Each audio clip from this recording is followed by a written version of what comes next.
Ini adalah Natasha. Ia adalah gadis yang pernah diculik selama 8 tahun. Cerita itu bermula ketika pagi itu Natasha bangun dari tempat tidurnya. Tadi malam, dia baru saja menghadiri pesta di klub bersama ayahnya. Ini adalah ibu Natasha. Ayah dan ibu Natasha sudah lama berpisah. Ibu Natasha tidak suka Natasha menemui ayahnya.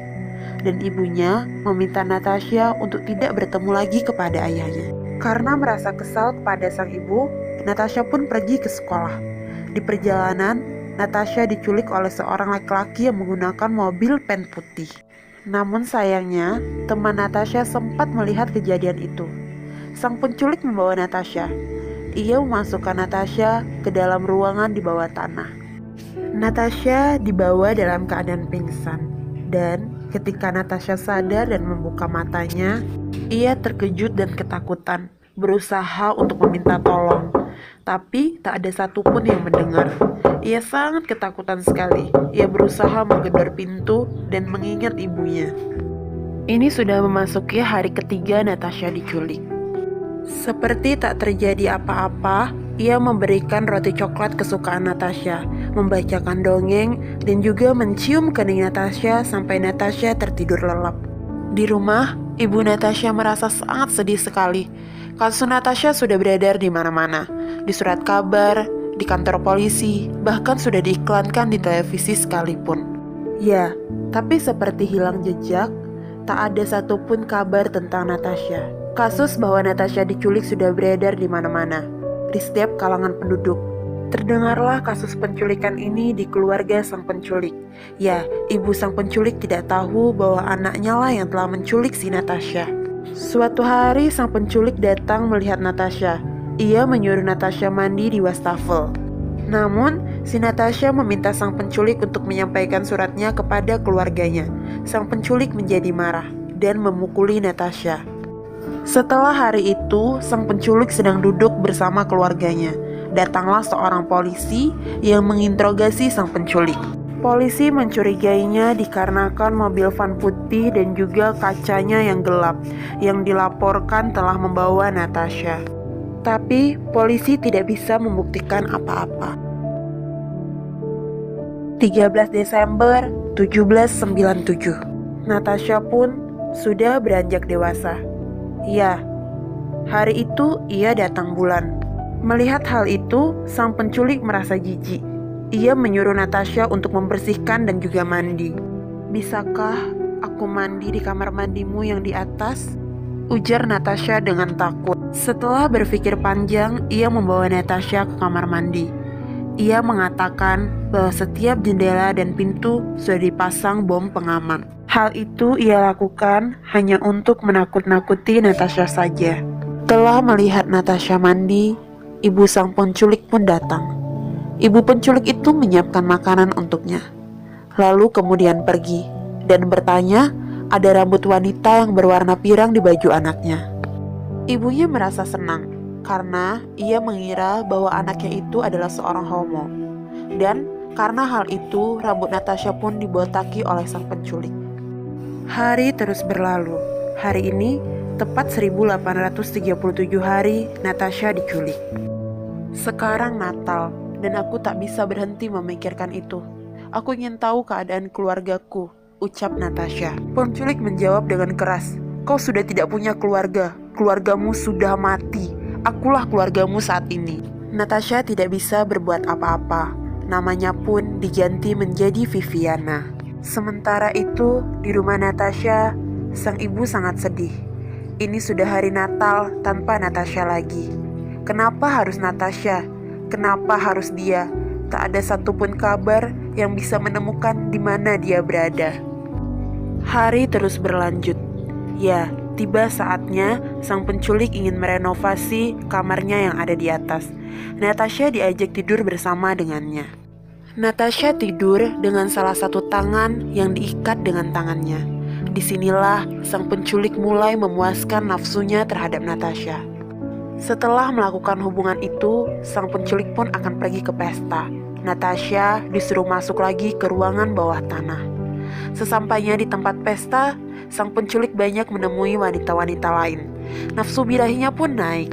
Tapi tak ada satupun wanita yang menarik perhatiannya.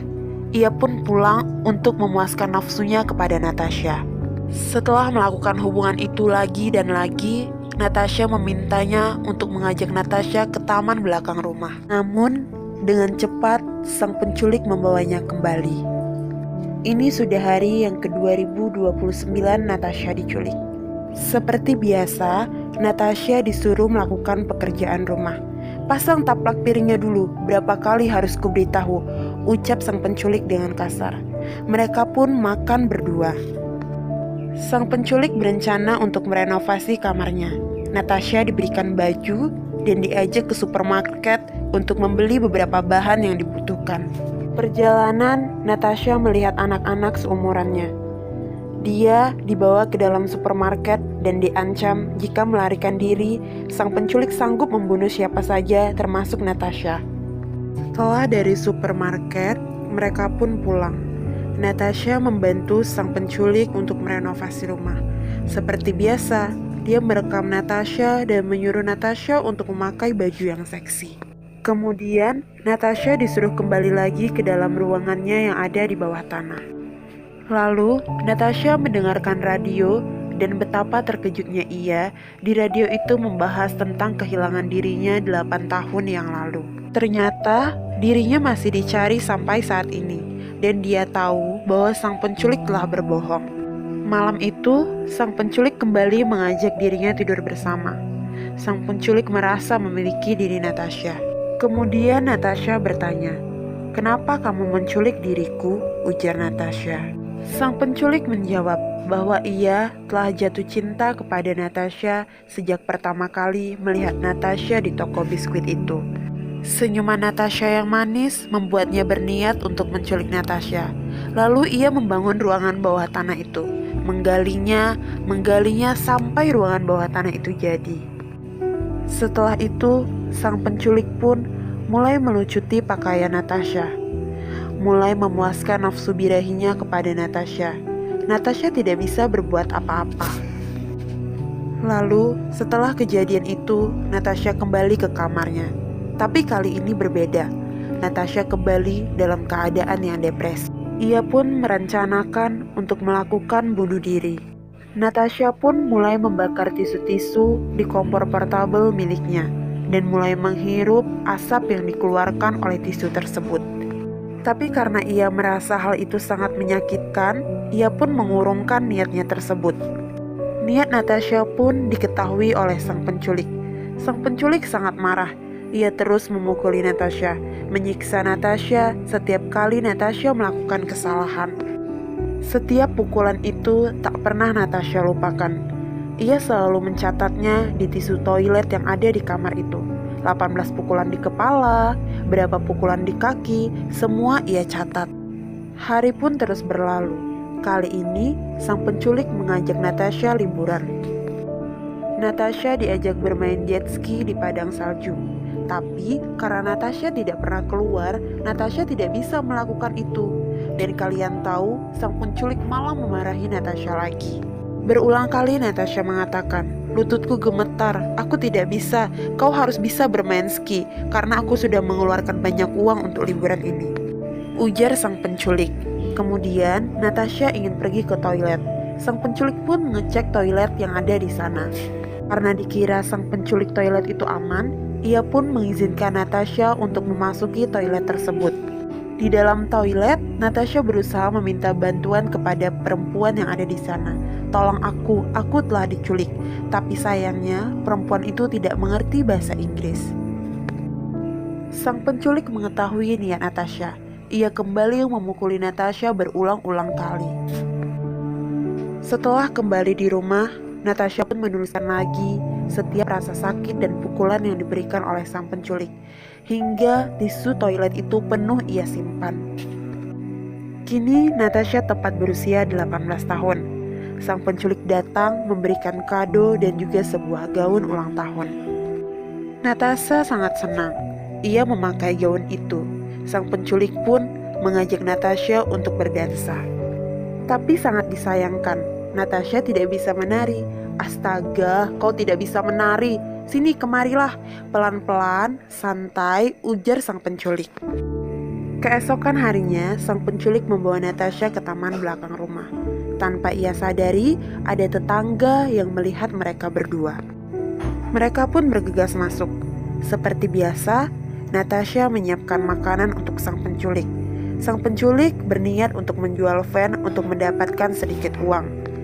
Ia pun meminta Natasha untuk membantunya membersihkan van tersebut. Saat membersihkan van, Natasha melihat pintu gerbang terbuka. Natasha berpikir untuk kabur dari sana. Namun, ketika itu sang penculik memeluknya dari belakang. Untung saja telepon sang penculik berdering. Ternyata itu dari sang pembeli van. Sang penculik masuk ke dalam rumahnya. Nah, saat itulah si Natasha kabur dari tempat itu. Ia terus berlari menyusuri jalan. Sehingga sang penculik sadar bahwa Natasha telah kabur dari tempatnya. Natasha berusaha mencari perumahan penduduk di kebun tersebut. Ia berusaha mencari orang yang bisa menolongnya.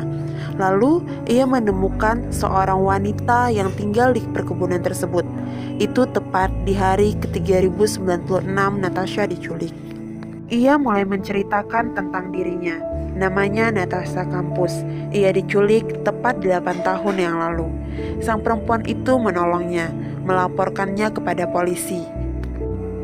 Polisi pun berhasil menemukan Natasha. Polisi juga mengabari ibu Natasha. Di perjalanan, Natasha pun bertanya kepada polisi, bagaimana kabar penculik dirinya tersebut. Polisi mengatakan bahwa penculiknya itu telah bunuh diri dengan menabrakkan dirinya sendiri ke rel kereta api. Natasha pun tiba di kantor polisi. Di kantor polisi, ia menunggu kedatangan ibunya. Saat ia melihat ibunya, ia sangat senang sekali. Ibunya memastikan bahwa itu benar adalah Natasha dengan memeriksa bekas luka yang ada di tubuh Natasha. Kini, Natasha telah berhasil kembali ke pelukan ibunya.